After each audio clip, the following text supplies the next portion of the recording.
কারণ রিজিক কে দান করেন?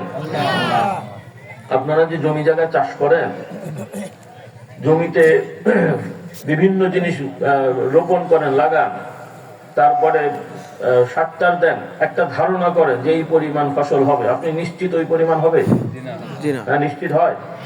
কোন কোন সময় যা চেয়েছেন তার থেকে কম হয়, কখনো কখনো যা চেয়েছেন তার থেকে বেশি হয়। কাজে আপনার হিসেবেই সব হবে এটা আপনি বিশ্বাস করলে এটা অবাস্তব বটে এবং ঈমানের সাথে সাংঘর্ষিক। কারণ রিজিক কে দান করবেন? আল্লাহ তাআলা আমাদেরকে সৃষ্টি করলেন। আমরা আমাদের বাবা মা বিয়ে শাদী করার পরে আমাদের দেহের একটা অংশ মায়ের পেটে আসলো, তারপরে সেখানে আমরা বড় হলাম। মায়ের পেটে আমরা বড় হতে একটা সন্তান মায়ের পেটে গড়ে উঠতে, সেই সন্তানের দেহের খাবারগুলো কে ব্যবস্থা করে দিয়েছে? আল্লাহ। সুবহানাল্লাহ বলেন। মা খাচ্ছে, ওই খাবারের একটা অংশ থেকে আমাদের দেহের খাবার যাচ্ছে, বলুন সুবহানাল্লাহ। এরপরে আমরা মায়ের পেটে বড় হলাম, দুনিয়ায় জন্মগ্রহণ করলাম কার নিয়মে?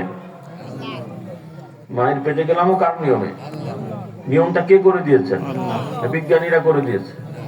খাবারের ব্যবস্থাপনা কে করে দিয়েছে?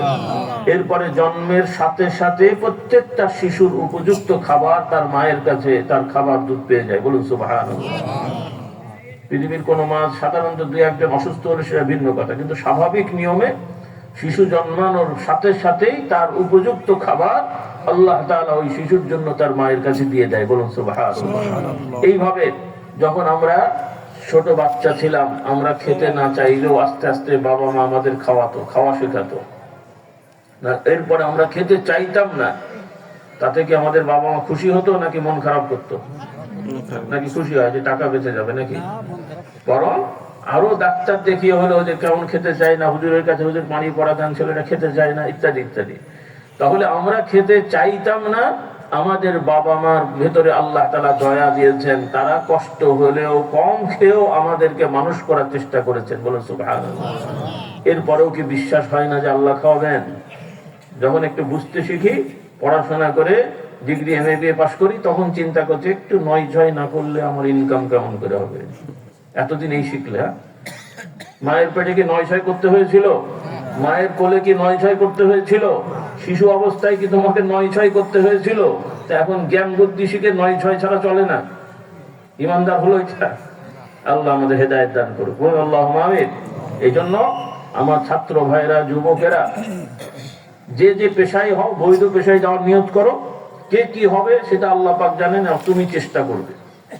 বাবা মাও দেখবেন আপনার সন্তানটা কোন দিকে তার আগ্রহ বেশি, জোর করবেন না। আমাদের আবার একটা ব্যায়াম আছে, ছেলে চাই ডাক্তার হতে, বাপ বলে ইঞ্জিনিয়ার হওয়া। ছেলে চাই ইঞ্জিনিয়ার হতে, বাপ বলে ডাক্তার হওয়া। উল্টো। আপনি সেটা না, সে একটা ভালো যদি কিছু চায়, ডাক্তার হওয়া খারাপ না, তো হোক। ইঞ্জিনিয়ার ভালো খারাপ হোক না। এখন আপনি ধারণা করে আছেন আমার ছেলে ডাক্তার হতে, ও পড়তে চায় ইঞ্জিনিয়ার, আপনি বানাতে চান ডাক্তার। এইভাবে জোড়াজোড়ি করলে দেখা যায় এক পর্যায়ে ওই যুবকের মন মানসিকতা নষ্ট হয়ে যায়। যুবকেরা যে ভালো যদি কিছু, খারাপ যদি হয় সেটা ভিন্ন। কেউ যদি বলে আমি এখন নায়িকা হব, নায়ক হব, সেটা আপনি সুযোগ দেবেন না। তাকে বোঝাবেন এটা কোনো পেশা হলো নাকি, এটা একটা বাদনামি কাজ। তুমি ভালো কিছু হও, মানুষের কল্যাণে, মানুষের উপকারে যদি হয়, এমন কিছু হও। তো ভালো পেশাজীবী বাচ্চারা হতে চাইলে সেটাতে বাবা মা উৎসাহিত করবেন। আর আমার যুবক যুবতী ভাই বোনেরা, তোমাদের জীবনের একটা এইম রাখো যে আমরা সমাজে মানুষের উপকারে আসব, মানুষের প্রতি